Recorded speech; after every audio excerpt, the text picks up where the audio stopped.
शरद पूर्णिमा की कथा। शरद पूर्णिमा व्रत की महागाथा, निष्ठा और पुण्य का फल। प्राचीन काल में एक नगर में एक बहुत ही धनी और प्रतिष्ठित साहूकार रहता था। उसकी 2 पुत्रियां थीं। दोनों ही कन्याएं आश्विन मास की पूर्णिमा शरद पूर्णिमा का व्रत श्रद्धापूर्वक किया करती थीं। परंतु व्रत करने के तरीके में दोनों बहनों में बहुत अंतर था।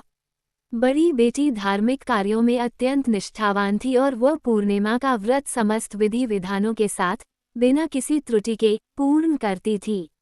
वहीं छोटी बेटी थोड़ी लापरवाह थी। वह व्रत तो रखती थी, किंतु उसमें नियमों का पालन ठीक से नहीं करती थी और अक्सर व्रत को अधूरा ही छोड़ देती थी।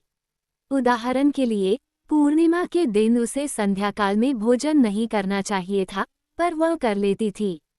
समय के साथ दोनों बहनों का विवाह हो गया और वे अपने अपने ससुराल चली गईं।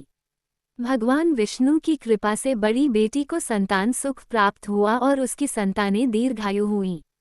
लेकिन छोटी बेटी को घोर निराशा मिली। जब भी वह मां बनती, उसकी संतानें जन्म लेते ही मर जाती थीं। बार बार संतान खोने के दुख से वह टूट चुकी थी। इस पीड़ा से मुक्ति पाने के लिए उसने नगर के विद्वान पंडितों और महात्माओं से संपर्क किया। उन्होंने कुंडली और उसके पिछले कर्मों का अवलोकन कर बताया, तुम्हारे सभी दुख का कारण पूर्णिमा का व्रत खंडित करना है। तुमने अपने व्रत में ढिलाई बरती है, जिसके परिणामस्वरूप ही तुम्हारी संतानें जीवित नहीं रह पाती।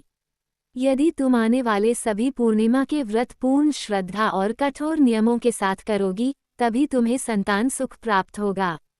छोटी बेटी ने पंडितों की सलाह को मानकर अगली पूर्णिमा का व्रत पूरी निष्ठा के साथ किया। व्रत के बाद उसे फिर एक पुत्र रत्न की प्राप्ति हुई, पर किस्मत ने एक बार फिर उसे धोखा दिया और वह बच्चा भी मृत पैदा हुआ। दुखी होकर भी उसने हिम्मत नहीं हारी। उसने मृत शिशु को एक पीढ़े पर लिटाया और उसे एक कपड़े से ढक दिया। इसके बाद वह अपनी बड़ी बहन को बुलाकर लाई और स्नेह से कहा, दीदी आइए, आप इस आसन पीढ़े पर बैठिए। जब बड़ी बहन बैठने के लिए पीढ़े की ओर बढ़ी और उसका वस्त्र उस मृत बच्चे को स्पर्श कर गया, तभी एक अद्भुत चमत्कार हुआ। वह मृत शिशु अचानक जोर जोर से रोने लगा। बड़ी बहन घबरा गई और क्रोधित होकर छोटी बहन से बोली, अरे ओ पापिनी, तू मुझे कलंक लगाना चाहती थी। अगर मैं इस पर बैठ जाती तो यह मर जाता और इसका दोष मेरे माथे आता। तब छोटी बहन ने अपनी आंखों में आंसू लिए कहा, नहीं दीदी, ये कलंक नहीं है।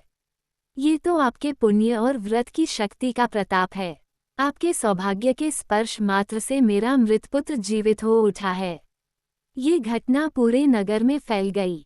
उस दिन के बाद छोटी बहन ने पूर्णिमा के व्रत की महिमा का गुणगान किया और स्वयं आजीवन पूरी लगन और नियम से व्रत किया, जिससे उसे स्थायी संतान सुख और धन धान्य की प्राप्ति हुई। ये कथा हमें सिखाती है कि किसी भी धार्मिक अनुष्ठान या व्रत में मन की शुद्धता, पूर्ण निष्ठा और नियमों का कठोर पालन ही उसका वास्तविक फल देता है, जिससे जीवन के सभी दुख दूर होते हैं और मनोकामनाएं पूरी होती हैं।